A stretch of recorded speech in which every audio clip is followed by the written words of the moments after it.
Hello everyone, I hope you all are doing good. So आज मैं आपके साथ फॉर्मूला शीट शेयर करने वाली हूँ अपनी फिजिक्स की, जो मैंने खुद प्रिपेयर की थी अपनी प्रिपरेशन के टाइम। सो फर्स्ट चैप्टर है इलेक्ट्रिक चार्ज एंड फील्ड्स। इसमें मैंने सभी फॉर्मूलाज लिखे हुए हैं और जो इंपॉर्टेंट मुझे लगता था, जो मेरे माइंड में नहीं रहती चीज़ें, वो भी मैंने लिखी हुई हैं इसमें। सो उससे पहले बात करते हैं हम चार्ज की। तो चार्ज यूनिट है coulomb. Smallest unit of charge that is 1.6 10⁻⁹ coulomb होती है। वैल्यू ही तो हम सबको याद रहती है। Next is largest unit of charge farad, और 1 फैरेड में केमिस्ट्री में पढ़ा होता है कि 96500 कूलम होता है फैरेड, 1 फैरेड की वैल्यू। क्वांटाइजेशन ऑफ चार्ज तो हमें बहुत पहले से ही सबको पता होता है कि Q = NE होता है। नेक्स्ट है मेथड्स ऑफ चार्जिंग में, तो बाय कंडक्टर्स कर सकते हैं, बाय कंडक्टर से कर सकते हैं, बाय डायरेक्ट कॉन्टैक्ट में जब आप करोगे तो एक को जब आप दूसरे कॉन्टैक्ट में करोगे तो वो दोनों जो चार्ज होता है वो इक्वली अलग अलग दोनों में हाफ चला जाता है। तो Q1 + Q2/½ हो जाएगा और उस दूसरे पे भी Q1 + Q2/½ हो जाएगा। नेक्स्ट हम बात करते हैं अब बाय इंडक्शन। इंडक्शन का मतलब होता है विदाउट कॉन्टैक्ट, बिना कॉन्टैक्ट के ही चार्ज हो जाना। जैसे अगर आपने पॉजिटिव चार्ज बॉडी ली है, उसको न्यूट्रल कंडक्टर के साथ लाओगे, पास में लाओगे, तो जो न्यूट्रल है ना आपका कंडक्टर, जो न्यूट्रल है वो नेगेटिवली चार्ज हो जाएगा। अगर आप पॉजिटिव चार्ज को लेके आओगे तो नेगेटिवली चार्ज हो जाएगा, और अगर आप नेगेटिव चार्ज को लेके आओगे तो जो स्फीयर होगा वो पॉजिटिव चार्ज हो जाएगा। ओके, नेक्स्ट हम बात करते हैं कूलम लो। कूलम लो सबको याद रहता है K Q1 Q2/R², और K की वैल्यू 1/4πε0 दैट इज़ 9 × 10⁹ नेक्स्ट बात करते हैं इलेक्ट्रिक फील्ड्स की। तो electric fields E = F/Q, and unit होती है इलेक्ट्रिक फील्ड की न्यूटन पर कूलम, यूनिट होती है न्यूटन पर कूलम। नेक्स्ट है electric field due to point charge. तो electric field due to point charge is K Q/R²।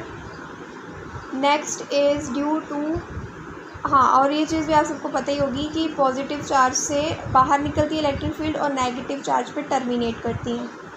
Next है electric field on axis of charge ring. ये formula याद होना चाहिए, वैसे इंपॉर्टेंट है। न्यूमेरिक इस फॉर्मूले से कम ही आता है, लेकिन इस फॉर्मूले को पूछ सकते हैं आपसे कि electric force on axis of charge ring क्या होता है। तो वो होता है KQX/R² + X² 3/2 की पावर। नेक्स्ट बात करते हैं इसमें ही, अब आपसे क्या होता है यही पूछ ले कि ये जो है इलेक्ट्रिक फील्ड एक्सिस पे कब मैक्सिमम होती है। तो मैक्सिमम होती है वो +-R/√2 पे क्या होती है हमारी इलेक्ट्रिक फील्ड, मैक्सिमम होती है हमारी इस पॉइंट पे, इस जगह पे। नेक्स्ट है electric dipole. Electric dipole P = Q × L, charge into distance, and vector quantity होती है हमारी इलेक्ट्रिक डायपोल। और डायरेक्शन इलेक्ट्रिक डायपोल का पता होना चाहिए आपको, -Q से +Q की तरफ जाता है। नेक्स्ट बात करते हैं electric field due to dipole at axial position. Axial position पे क्या होता है इलेक्ट्रिक फील्ड 2kP/R³, और इसको आप ऐसे भी लिख सकते हो, 2kP/R³ को आप ऐसे भी लिख सकते हो। एक सेकेंड। सो इसको आप ऐसे भी लिख सकते हो, जैसे यहाँ पे ऊपर 2 और यहाँ पे रख दो आप इसकी वैल्यू 1/4πε0 × P/R³। तो होगा पता क्या, आपको ये 4 और ये कट जाएंगे तो यहाँ पे 2 आ जाएगा नीचे, तो ये बन जाएगा आपका P/2πε0R³। तो इसको इस फॉर्म में भी लिख सकते हैं, तो कंफ्यूज नहीं होना, ये एक ही चीज़ है, बस क्या करना आपको K की वैल्यू पुट करनी थी। नेक्स्ट बात करते हैं हम electric field at equatorial position पे क्या होता है KP/R³। ये याद रखना आप कि जो ये होता है, ये आप याद रखना कि जो हमारी इलेक्ट्रिक फील्ड होती है एक्सियल, जो electric field at axial point होती है वो किसके इक्वल होती है 2 × electric field at equatorial position. Equatorial position का डबल कर दोगे तो आपकी इलेक्ट्रिक फील्ड एक्सियल पॉइंट पे आ जाएगी। नेक्स्ट हम बात करते हैं अब टॉर्क की। तो टॉर्क क्या होता है, टॉर्क में जो फोर्स होती है, torque in uniform electric field में फोर्स नहीं लगती है, लेकिन अगर आपकी इलेक्ट्रिक फील्ड नॉन यूनिफॉर्म है ना, और उसमें आप डायपोल को रख रहे हो तो उस पर फोर्स भी लगेगी, क्योंकि वो नॉन यूनिफॉर्म होगी हमारी इलेक्ट्रिक फील्ड। सो इसका फॉर्मूला होता है P×E, टॉर्क का फॉर्मूला होता है P×E, दोनों वेक्टर फॉर्म है। और इसको आपको पता है क्रॉस प्रोडक्ट क्या लिखते हैं, sin θ, P sin θ बन गया फिर टॉर्क। नेक्स्ट है टी, जो टॉर्क है हमारी वो मैक्सिमम पे होती है 90 डिग्री पे और मिनिमम कब होती है 0 डिग्री या 1 डिग्री पे भी पूछ सकते हैं डायरेक्ट क्वेश्चन। नेक्स्ट है इलेक्ट्रिक फ्लक्स। इलेक्ट्रिक फ्लक्स क्या है, ई ए कॉस थीटा। इलेक्ट्रिक फ्लक्स क्या होता है, हमारा डॉट प्रोडक्ट होता है, that is E dot A.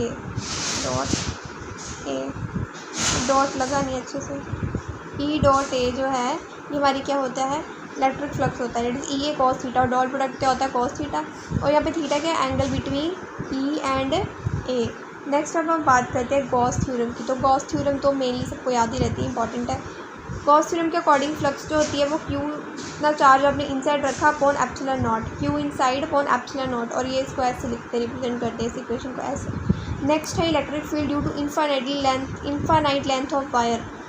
अच्छा ये भी पूछते हैं, तो इसका होता है lambda upon 2 pi epsilon naught r, इसका फॉर्मूला है ये। और इसका ग्राफ बड़ा इंपॉर्टेंट होते हैं, तो इसका ग्राफ ऐसे बनेगा, क्योंकि यहाँ पे ई जो है वो आर के इन्वर्सली प्रोपोर्शनल है, तो ऐसा ग्राफ बनेगा। और लैम्डा क्या होता है, क्यू अपॉन एल। लैम्डा क्या होता है, क्यू अपॉन एल।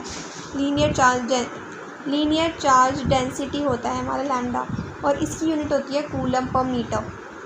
नेक्स्ट बात करते हैं electric field due to plane sheet of charge. तो प्लेन शीट ऑफ चार्ज की वजह से इलेक्ट्रिक फील्ड जो होती है वो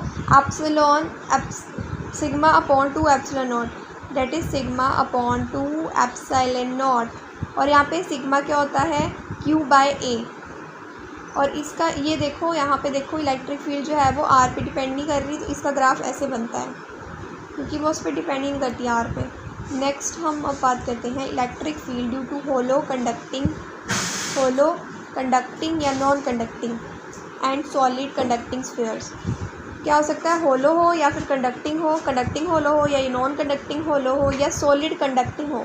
तो आउटसाइड स्फीयर के क्यू बाय आर स्क्वायर होती है इलेक्ट्रिक फील्ड। एट सरफेस होती है के क्यू बाय आर स्क्वायर। ये वाला आर जो है ये है रेडियस वाला आर, ये रेडियस वाला आर है।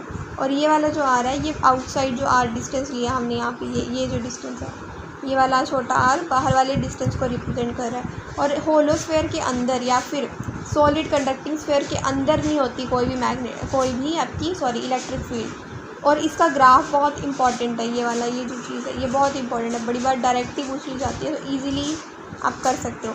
देखो अंदर 0 थी तो स्ट्रेट बनाई, फिर जब ये इक्वल होगी आर इक्वल्स टू आर हो गया, मतलब रेडियस इक्वल हो गया डिस्टेंस, और फिर घटती चली जाती है। जितने दूर आप जाते जाओगे इलेक्ट्रिक फील्ड और कम होती जाएगी। अब बात करते हैं हम electric field due to solid non conducting. अब नॉन कंडक्टिंग है, वहाँ पे क्या लिखा था, सॉलिड कंडक्टिंग। यहाँ सॉलिड नॉन कंडक्टिंग के केस में आउटसाइड के Q by are square, surface पे भी के Q by are square, inside इसमें होता है, उसमें इनसाइड नहीं होती है ना, इसमें इनसाइड जो होती है इलेक्ट्रिक फील्ड डायरेक्टली प्रोपोर्शनल होती है आर के इनसाइड याद रखना है। नॉन कंडक्टिंग स्फीयर में, सॉलिड नॉन कंडक्टिंग स्फीयर में इनसाइड क्या होता है, हमारा जो ई है इलेक्ट्रिक फील्ड और डायरेक्टली प्रोपोर्शनल होती है आर के।